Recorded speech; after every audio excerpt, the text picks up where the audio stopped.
আমি দুঃখিত, আমি কোন সম্মান হতে চাই না, সেটা আমার কাজ নয়। আমি কাউকে শাসন কিংবা যুদ্ধ করে দখল করতে আসিনি, বরঞ্চ আমার উচিত সবাইকে সাহায্য করা, যদি তা সম্ভব হয়। ইহুদি নয়, কালো কিংবা সাদা, আমরা সবাই সবাইকে সাহায্য করতে চাই। মানব জাতির বৈশিষ্ট্য এটা, আমরা বেঁচে থাকতে চাই একে অপরের আনন্দের সাথে, কারো দুঃখ কষ্টের সাথে নয়। আমরা কাউকে ঘৃণা বা অপমান করতে চাই না। এই পৃথিবীতে সকলের জন্য জায়গা আছে। পৃথিবী অনেক সমৃদ্ধশীল এবং তার যথেষ্ট সামর্থ্য আছে সকলের জন্য। জীবনে চলার পথ হতে পারত মুক্ত ও সুন্দর, কিন্তু আমরা আমাদের পথ হারিয়ে ফেলেছি। লোক মানুষের আত্মাকে বিষাক্ত করেছে, ঘৃণার দেওয়াল দিয়ে ভাব করা হচ্ছে, ধাবিত হচ্ছে দুর্দশা ও রক্তপাতের দিকে। আমরা গতি অর্জন করেছি, কিন্তু নিথর করে দিয়েছি নিজেদেরকে। মেশিনারি আমাদের চাহিদার অনেক কিছু দিলেও আমাদের বুদ্ধি জ্ঞান আমাদেরকে আরো বিধ্বংসী করছে, তৈরি করছে যৌথতা, হিংস্রতা ও অমানবিকতা। আমরা অনেক বেশি চিন্তা করছি, কিন্তু অনুভব করছি খুবই কম। মেশিনের চেয়ে আমাদের দরকার মানবিকতা, যারা কিছু দরকার মানবতা ও ভদ্রতা। এই সকল গুণাগুণ ছাড়া জীবন হয়ে উঠবে মারামারি, কাটাকাটি, এবং আমরা হারিয়ে যাব। বিমান ও রেডিও আমাদের সবাইকে খুব কাছাকাছি নিয়ে এসেছে।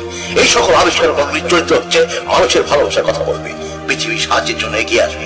এমনকি আমার এই বক্তব্য পৌঁছে যাচ্ছে পৃথিবীর লক্ষ লক্ষ মানুষের মাঝে, হতাশাগ্রস্ত নারী, পুরুষ ও শিশুদের কাছে, দোষ বন্দী মানুষগুলো যারা অত্যাচারিত হচ্ছে বিজন ছেলে। যারা আমার কথা শুনতে পাচ্ছ তাদের বলছে, নিরাশ হও না। যে দুর্ভোগ আমাদের আজ পথে হচ্ছে সেটা নবীদের ভয় ছাড়া কিছুই নয়। যারা মানব জাতির উন্নতিতে ভয় পায়, মানুষের মনের ঘৃণা একসময় মিলিয়ে যাবে। সেই স্বৈরাচার শাসক মারা যাবে, মানুষের থেকে যে ক্ষমতা সে কেড়ে নিয়েছিল সেটা ফিরে যাবে আবার। এবং যতই মানুষ মারা যাক, মানুষের স্বাধীনতার মৃত্যু ঘটানো সম্ভব নয়। সোলজার্স, পশুদের হাতে তোমাদের তুলে দিও না। যারা তোমাকে তাচ্ছিল্য করে, কি হ্রাস করে, তোমাকে বলে তুমি কি করবে, কি ভাববে, তুমি কি অমুক করবে, যারা তোমাকে খোঁচায়, খাওয়ায়, অন্য করে গবাদি পশুর মতন ব্যবহার করে, বন্দুকের বাটের মতন, কেউ আমাদের কাছে তোমাদের তুলে সেই সব মানুষের হাতে, মেশিন মানবদের সাথে, যাদের মগজ ও হৃদয় দুই মেশিন। তোমরা তো যন্ত্র নও, তোমরা গবাদি পশু নও, তোমরা মানুষ। তোমাদের হৃদয়ে আছে মানুষের প্রতি ভালোবাসা। তোমরা তো কাউকে ঘৃণা করো না, শুধুমাত্র ভালোবাসার বঞ্চিতরাই ভালোবাসা ঘৃণা করে। এরা উন্মাদ।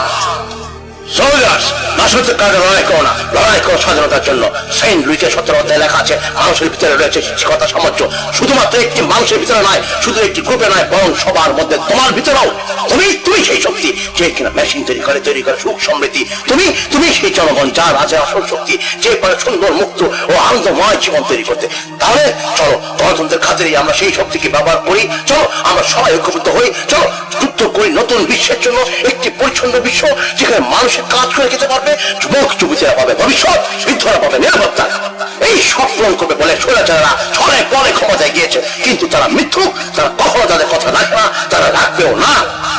স্বৈরাচাররা নিজেরা মুক্ত, কিন্তু তারা আমাদের কৃতদাস বানিয়ে রেখেছে। ফলে এসো যুদ্ধ করি একটি মুক্ত বিশ্বের জন্য। এসো যুদ্ধ করে জাতীয় সীমানা ভাঙি, সমস্ত লোভ, ঘৃণা ও অসহায়তা ছুড়ে ফেলি, একই লক্ষ্যের পৃথিবী করতে।